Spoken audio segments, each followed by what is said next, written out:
when I tried to record the photo with the man with the gun, it disappeared. It was just on my screen. And then it shut off and then disappeared, so you could not see the party with the gun. I don't know why my device would shut off and try to hide it. It came back. I'm being teased. It came back and disappeared again. Then it went somewhere else. It went here when I was looking at why would I lie? So it's doing all kind of strange things. So let me go back. I was being taunted. It came back from nowhere and then disappeared again. So let me go back and see if it will let you see the man with the gun. Okay, so when I started recording, it got more normal and it keeps closing and playing games. It had Hugh Jackman in here and it's closing on its own, making it difficult, but the man with the gun has disappeared.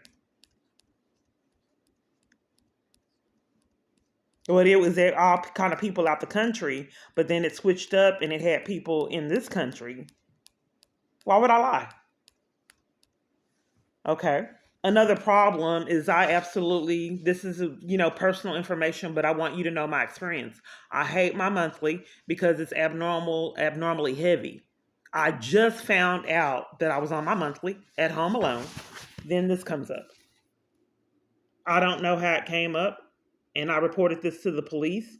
It's something happened, and then it came up, bury a friend, and I had nothing on my phone. It was a brand new phone, and they covered for Rockwall Police. I told them that it was strange things that I'd look up Marilyn Monroe, and the first search results that would come up would be her decomposing body.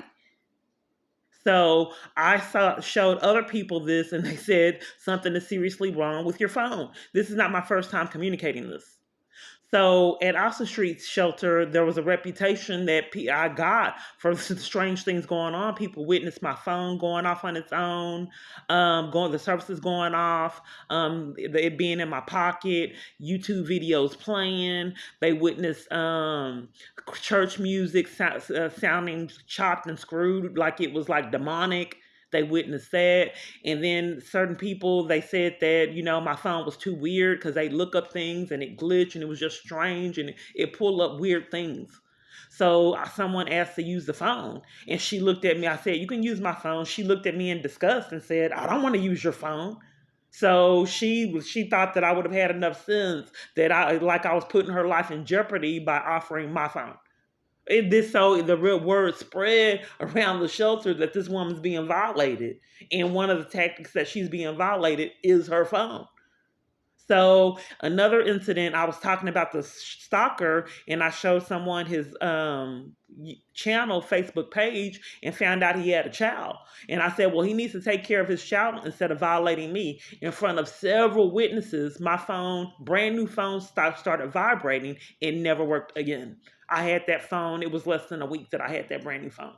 I took it to AT&T and tried to, at the Accurate building, and tried to express to them what was going on. The police department was there waiting on me and gave me a criminal trespass and told me not to come back. So then I went to another AT&T to express what was going on. They said that there was nothing they can do for this brand new phone I had, and basically I had to take a loss that I wasn't able to use this brand new phone, and they don't know why it started vibrating, and now I can never use it again. And basically, these people are enlisted to help keep me in the problem and defraud me out of funds by not giving me avenues for a solution. Nonetheless, you can think that this is coincidental, but I've been living a long time, and it's just been very traumatizing that I had these experiences. So I'm upset that I found my monthly friend, and then I get on my device and then there's Redman. Well, I didn't ask for this. I don't know what is happening with this music that I didn't subscribe to. I didn't know that. I mean, things happen, and I did not do a subscription for music on this brand new device. I hadn't even really used it, and then To Bury a Friend came up. So I will put in the descriptions the situation with the Rockwall police, and they denied law enforcement. This is how you can gaslight someone and then frame them with mental illness because they know people would not believe my story.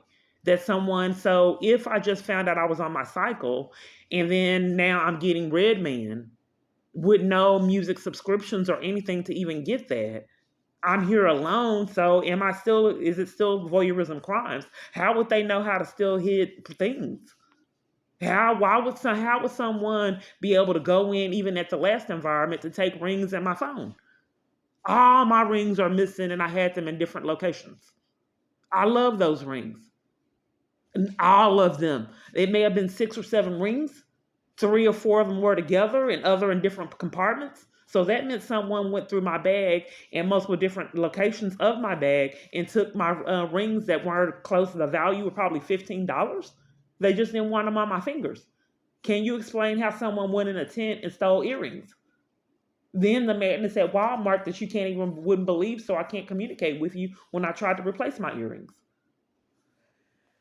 I just, if you're on the outside looking in, it can seem paranoid and delusional. But, if other people at the Austin Street Shelter was angry with me for offering my phone, other people have said there's something seriously wrong with your phone.